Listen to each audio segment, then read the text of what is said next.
All right, guys, here's your core bytes number 91. So for the first one, how many groups of 8 are in 120?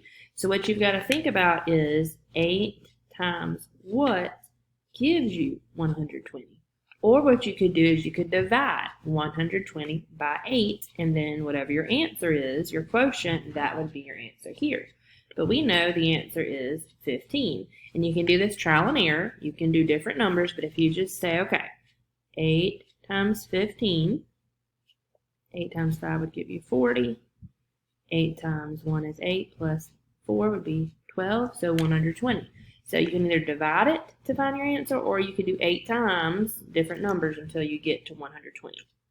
For number 2, 400 thousands equals how many thousands?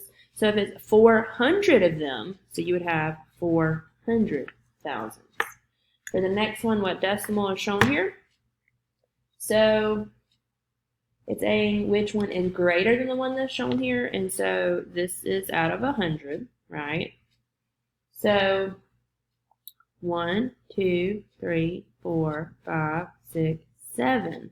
So it's 75, so it's 75 hundredths. So that's what it is. So the numbers that would be larger than that would be 8 tenths and 92 hundredths, because really that's like saying 80 hundredths.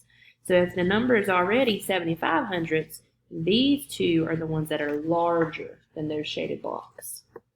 And then for the next one, number 4, the sum of two congruent angles is 100. What is the measure of each angle? So congruent means they're the same.